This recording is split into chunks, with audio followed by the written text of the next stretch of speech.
Good morning everyone. जय श्री कृष्णा। तो जैसे कि संस्कृत का सब्जेक्ट चल रहा था, उसका पेपर फर्स्ट का जो सिलेबस चल रहा था उसमें आज टॉपिक 4 का डिस्कशन करेंगे। जो टॉपिक 4 है वो है अवयव।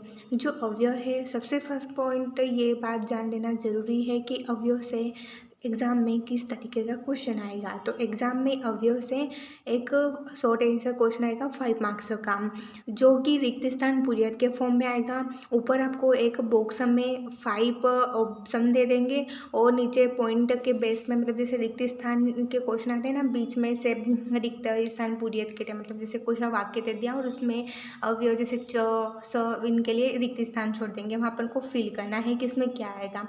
ठीक है, इसके अकॉर्डिंग आपके 5 मार्क्स का शॉर्ट आंसर क्वेश्चन आएगा। फिर अब स्टार्ट करते हैं अवयव। बेसिकली यहाँ पर जो अवयव है उसका मतलब जान लेना जरूरी है। जो अवयव है अ प्लस व्यव, अ का मतलब होता है उपसर्ग और व्यय मतलब होता है खर्च। तो जो होता है ना, शब्द खर्च ना होना अवयव है। ठीक है, जिसमें शब्द खर्च नहीं हो रहे हैं उनको अवयव कहते हैं। अब इसके बाद में जो बुक में लिखा है उसको रीड कर लेते हैं। संस्कृत में विकारी और अविकारी दो प्रकार के शब्द प्रयुक्त होते हैं। जिन शब्दों में सुप और टिंग रूप बनते हैं, अर्थात जो परिवर्तित होते हैं, वो विकारी और परिवर्तित न होने वाले अविकारी कहलाते हैं। अविकारी शब्दों को ही अवयव की संज्ञा दी गई है, मतलब जो कि परिवर्तित नहीं होते हैं उनको क्या बोलते हैं, अविकारी, और अविकारी को ही क्या बोलते हैं, अवयव बोलते हैं ना। अब यहाँ पर सूत्र दिया हुआ है किसका, अवयव का। षोडशम त्रिषु लिंगेषु सर्वासु च विभक्तिषु वचनेषु च सर्वेषु यन्य भेति तद अव्ययम। जो पद तीनों लिंग, सभी विभक्तियों, सभी वचनों में एक समान रहे वो अवयव कहलाते हैं। अवयव के भी दो प्रकार है, पहला रूढ़ तथा अव्युत्पन्न, और दूसरा होता है जैसे इसका अवयव जो रूढ़, उसका एग्जाम्पल दिया है जैसे च, वा, बिना, पृथक आदि अव्युत्पन्न होते हैं। और दूसरा यौगिक तथा व्युत्पन्न, जैसे पठित्वा, पठितुम आदि धातु से निर्मित कृदंत अवयव है। सर्वधा, चतुर्था आदि नाम से व्युत्पन्न तदिक अवयव है। इसके बाद में जो दिया है पॉइंट, विभक्ति बोधक कुतः, ग्रामतः, कुत्र, अत्र आदि। काल बोधक यदा, कदा, सर्वदा आदि। प्रकार बोधक यथा, तथा, कथम, इत्यम, द्वेधा आदि। विविध अवयव, अनेकेश, पंचकृत्व आदि।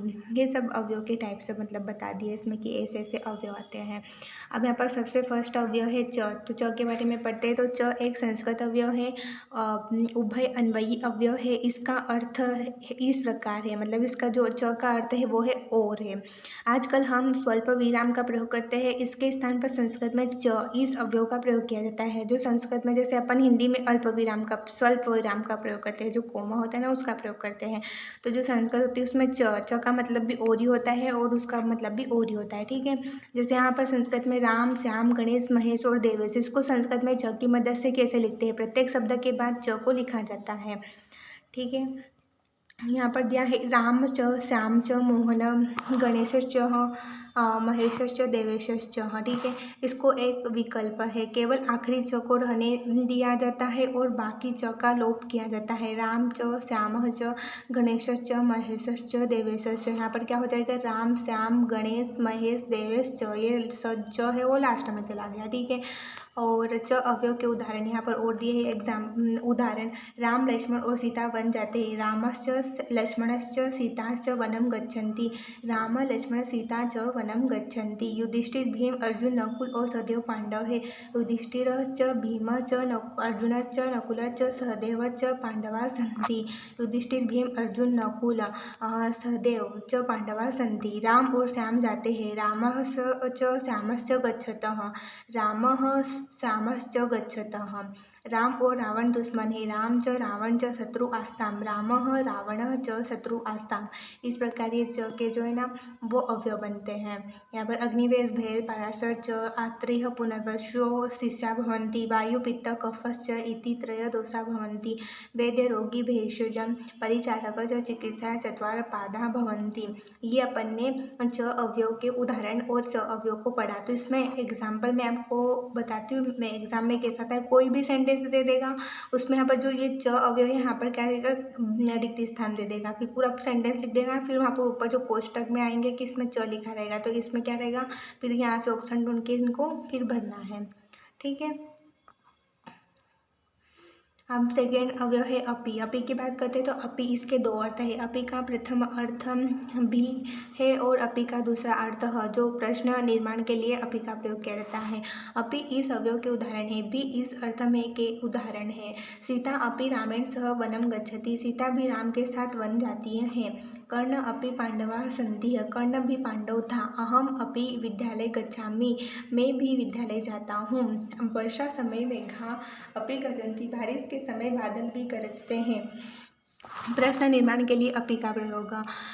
यदि अपि इस अवयव को किसी वाक्य के पहले स्थान पर लिखा या बोला जाए तो वह वाक्य प्रश्न बन जाता है। जैसे कि अपि कर्ण पांडव अस्ति, क्या कर्ण पांडव है। अपि रामः अयोध्यापति अस्ति, क्या राम अयोध्यापति है। अपि अवगतः, समझा क्या।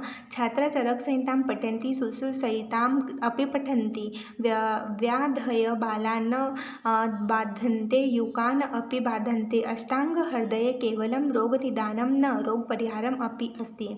अब यहाँ पर इति अवयव की बात करते हैं तो इति जो अवयव होता है उसका है स्थान, वचन, कथन, संदेश इत्यादि के उदाहरण में अंत में इति अवयव का प्रयोग होता है। एक वाक्य के पूरा हो जाने पर दूसरे वाक्य के आरंभ ही में यह बताने के लिए कि यह वाक्य उसने कहा है के लिए दोनों वाक्यों के मध्य में इति का प्रयोग होता है। संस्कृत में प्रायः ग्रंथ अथवा अध्याय की समाप्ति पर इति का प्रयोग देखा जाता है। जो संस्कृत होती है अपने, उसमें ग्रंथ और इसमें मतलब जो ग्रंथ की समाप्ति होती है या अध्याय की समाप्ति में इति का प्रयोग देखा जाता है। इसका एग्जाम्पल अपन देखेंगे भी आगे। संस्कृत एव राजभाषा भवेत् इति डॉक्टर भीमराव अम्बेडकर उक्तवानः। राम मम शत्रु अस्ति इति रावण उक्तवानः। आयुर्वेद के उदाहरण। निम्बपत्राणि कृमिनाशकानि भवन्ति, मम आचार्य वदति। निम्बपत्राणि कृमिनाशकानि भवन्ति इति मम आचार्य वदति। ठीक है, यहाँ पर एव जो इसके बाद में एग्जाम्पल आया है, यहाँ पर इसका एग्जाम्पल इति का मैं बता देती हूँ। जैसे अपन फर्स्ट अध्याय है चरक संहिता का, दीर्घतमो जीवितम अध्यायम ऐसा है, तो उसका फर्स्ट श्लोक जो है दीर्घजीवितम अध्यायम इति लिखा है। तो वो यहाँ पर जो ये दिया है ना लाइन के, संस्कृत में प्रायः ग्रंथ तो अध्याय की समाप्ति पर इति का प्रयोग देखा जाता है। ये उसका एग्जाम्पल है।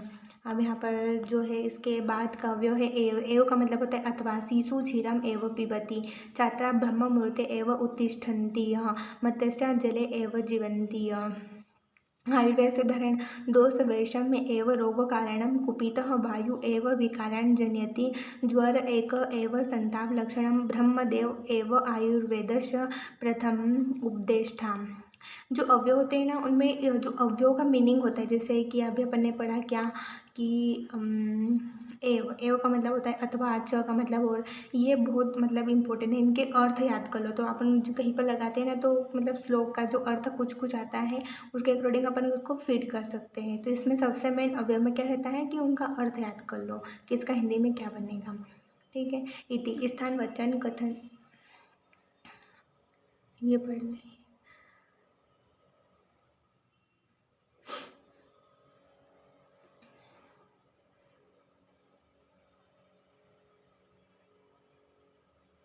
ये इति का यहाँ पर वापस आ गया है।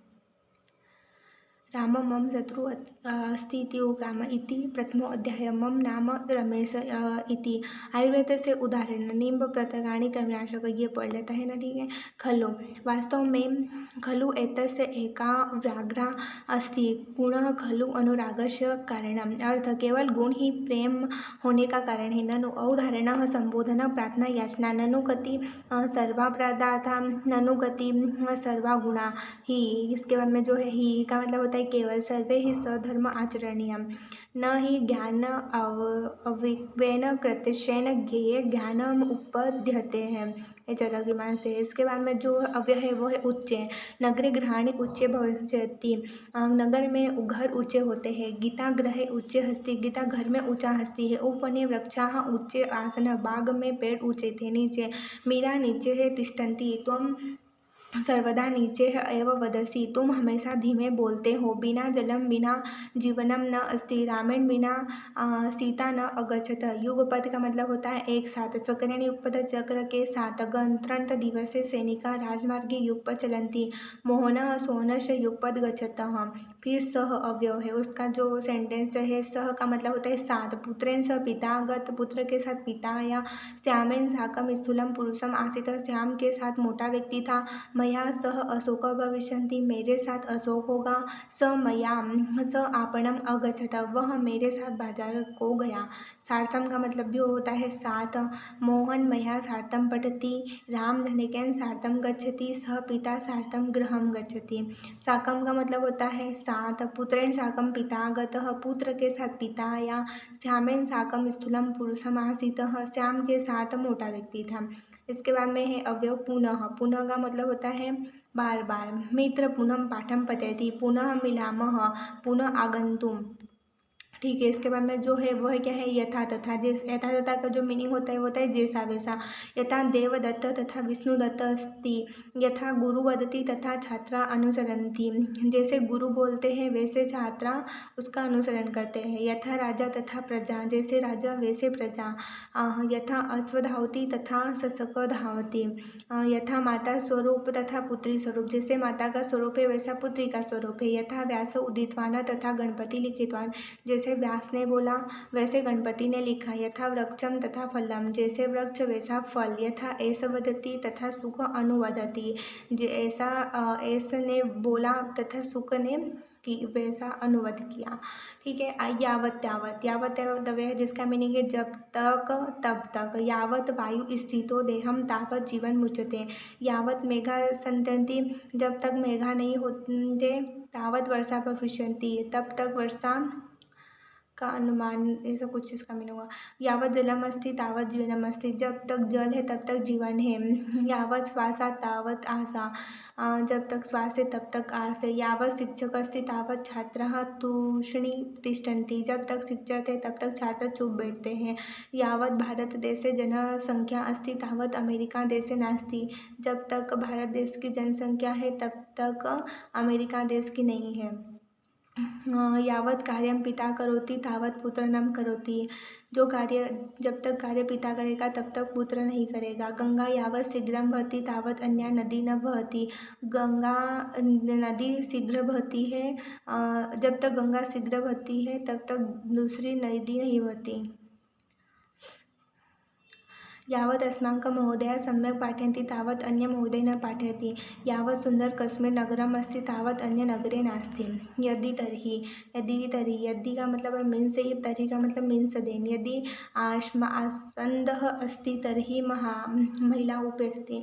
यदि जलम अस्ति तर्हि युवती वस्त्राणि प्रक्षालयति। यदि परीक्षा अस्ति तर्हि छात्र प्रातः शीघ्रम उत्तिष्ठन्, जब परीक्षा होती है तब छात्र सुबह शीघ्र उठते हैं। यदि वृष्टि अस्ति तर्हि पुरुष कार्यालयं न गच्छन्ति। यदा तदा, यदा भवान् मम नगरम् आगच्छति तदा भवान् मम गृहम् आगन्तुं। यदा सूर्य उदति तथा प्रातः भवति। यदा अहं गृहकार्यं समापयामि तदा अहं संस्कृतं पठामि। यदा वयं कश्मीरं गतवन्तः तदा तत्र बहु शैत्यम् आसीत्। यदा अहं भवतः गृहम् आगतवान् तदा भवान् भवतः गृहे न आसीतः।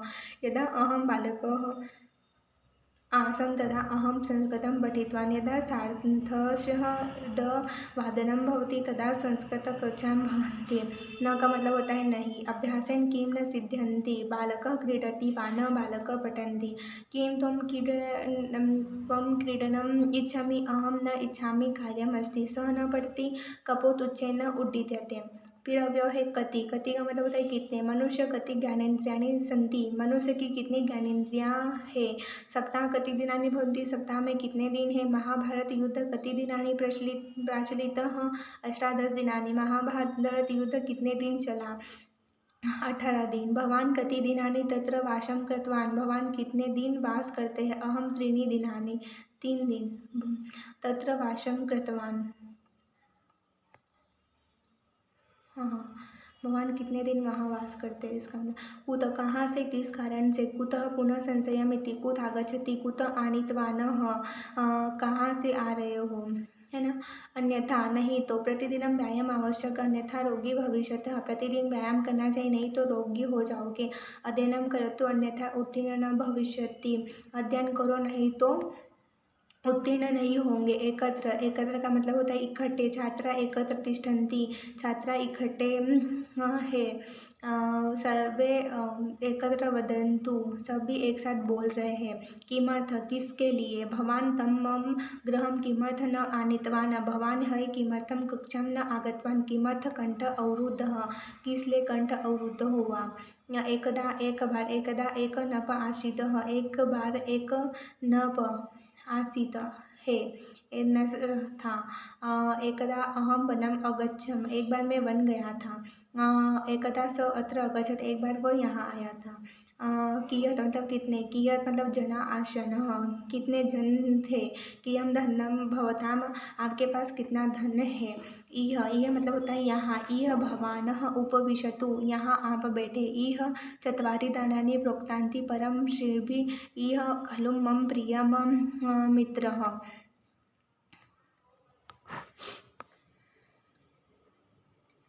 सर्वत्र, सर्वत्र मतलब होता है सभी जगह। ईश्वर सर्वत्र अस्ति, ईश्वर सभी जगह है। स सर्वत्र पश्यन्ति, वह सभी जगह देखता है। सर्वत्र वर्षा पतन्ति, सभी जगह वर्षा हो रही है। सर्वत्र प्रसन्नतां प्रसन्नता सन्ति, सभी जगह प्रसन्नता है एवं प्रसन्नता है। अन्यत्र कहीं और, दूसरी ओर। माधव तत्र नास्ति, स अन्यत्र अस्ति, माधव वहाँ नहीं, वह कहीं और है। महाभारत युद्ध समय बलराम अन्यत्र भवति, महाभारत युद्ध के समय बलराम कहीं और था। कुत्र कहाँ। भवान कुत्र गच्छति, अहम आपणं गच्छामि। त्वं कुत्र गच्छसि, यत्र स गच्छति। ते बसयाने कुत्र गच्छत, ते रेल स्थानक गच्छत। भवतः नूतनं गृहं कुत्र अस्ति। फिर इसके बाद में है अत्र, अत्र का मीनिंग होता है यहाँ। चषक अत्र अस्ति, अत्र जना पर्यटनाय आगच्छन्ति। स अध्ययने अत्र वसति, अत्र त्वम आगच्छत। तत्र का मतलब होता है वहाँ। अहम तत्र गच्छामि, मैं वहाँ गया। जलम तत्र अस्ति, जल वहाँ है। प्रसन्ना पक्षिणः तत्र तत्र विहरन्ति, एकत्र मतलब होता है एक जगह। कुरुक्षेत्र रण अंगे पांडवा एकत्र तिष्ठन्ति, कौरवा एकत्र तिष्ठति। कुरुक्षेत्र में पांडव एक जगह पर थे और कौरव एक जगह पर थे। सदा, सदा मतलब होता है हमेशा। हंस सदा स्नानं करोति, सा सदा सत्यम वती, वो हमेशा सत्यम बोलती है। ये अपन ने जो था अवयव का पूरा चैप्टर कंप्लीट कर लिया। इसको अच्छे से रीड कर लेना। इसमें सबसे फर्स्ट टाइम रहता है कि अवयव का हिंदी जो अर्थ है वो याद करना बहुत जरूरी रहता है, और इसको सेंटेंस में फिट करने के लिए प्रैक्टिस कर लेना, ठीक है।